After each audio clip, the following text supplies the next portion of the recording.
राजकारणात दर मिनिटाला काहीतरी नवं घडतंय. बातमी कुणीही दे, पण खरी अपडेट मिळते फक्त राजकीय लाईव्हवर.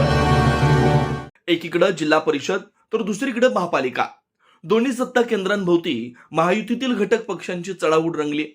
शब्दांचे वार, गणिताचे तर्क आणि सत्तेच्या फॉर्म्युलांची आठवण, वातावरण तापलंय. महापौरपद मिळालं तरच जिल्हा परिषद अध्यक्षपद.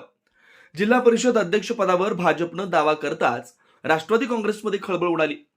कोल्हापूर महापालिकेत त्याच निकषानुसार आम्हाला महापौर द्या, मगच जिल्हा परिषद अध्यक्षपदाचा विचार करू, असा ठाम पवित्रा राष्ट्रवादीने घेतलाय. हा केवळ पदाचा व्यवहार नाही, तर सत्तेच्या संतुलनाचा प्रश्न आहे. महायुतीतील आतून कुरघोडीचं राजकारण सुरू झालंय. बाहेरून काँग्रेस या सर्व घडामोडींवर बारकाईने नजर ठेवून आहे. राष्ट्रवादीची मुसंडी आणि भाजपचा पलटवार. जिल्हा परिषदेच्या निवडणुकीत महायुतीतील घटक पक्षांनी सोयीनं आघाडी करत लढत दिली. त्यात राष्ट्रवादीनं सर्वाधिक 20 जागा जिंकत दमदार मुसंडी मारली आणि अध्यक्ष आमचाच असा आत्मविश्वास व्यक्त केला. त्याआधी झालेल्या महापालिका निवडणुकीत भाजपचे 26 नगरसेवक निवडून आले. तेव्हा भाजप आणि शिंदे सेना यांना महापौरपद, तर इतर समित्यांमध्ये राष्ट्रवादीला संधी, असा समझोता ठरल्याची चर्चा होती. मात्र आता चित्र पालटलंय.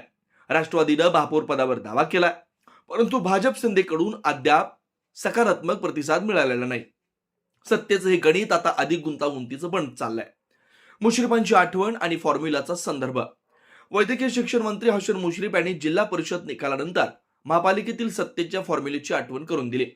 नुकतीच मंत्री मुश्रीफ, उच्च व तंत्रशिक्षण मंत्री चंद्रकांत पाटील आणि खासदार धनंजय महाडिक यांच्यात प्राथमिक चर्चा झाली. त्या बैठकीनंतर राजकीय वातावरणात नवा ताण निर्माण झाला. राष्ट्रवादीचा आग्रह स्पष्ट आहे, महापौर पद तिन्ही पक्षांना 10 महिन्यांसाठी वाटून द्यावं, अन्यथा जिल्हा परिषद अध्यक्षपदाबाबत भाजप शिंदे सेनेला पाठिंबा देणं कठीण जाईल. हा पवित्रा म्हणजे थेट राजकीय संदेश. संतुलन ठेवा, अन्यथा समीकरणं बदलतील. भाजपचा अचानक दावा, पडद्यामागं कोण. भाजपनं अचानक पहिल्या 1.25 वर्षासाठी अध्यक्षपदावर दावा केला.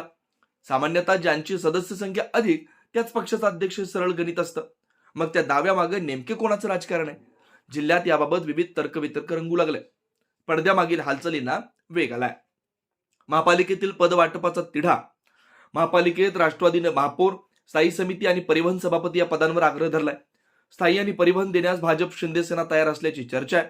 मात्र महापौर पदावर अद्याप अंतिम निर्णय झाला नाही. परिवहन सभापती पद मानसी लोळगे यांच्या रूपाने देण्याची तयारी दिसते. पण महापौर पदाच्या अंतिम शिक्क्यासाठी अजूनही राजकीय दोरखेच खेळ सुरू झालेत. कोल्हापूरच्या सत्ता कारणात सध्या विश्वास, समझोता आणि प्रतिष्ठा यांचा कस लागलाय. महापौर पदाच्या बदल्यात अध्यक्षपद ही केवळ अट नाही, हा सत्ता संतुलनाचा राजकीय संदेश आहे. आता प्रश्न एकच, कोण झुकेल, कोण ठाम राहील आणि अखेर सत्ता कोणाच्या हातात जाईल. राजकीय घडामोडींचा सर्वात वेगवान अपडेट फक्त इथेच राजकीय लाईव्हवर. आमच्या YouTube चॅनलला लाईक, शेअर, सबस्क्राईब करा आणि रहा राजकारणाच्या रणभूमीवरील थेट नजरेत.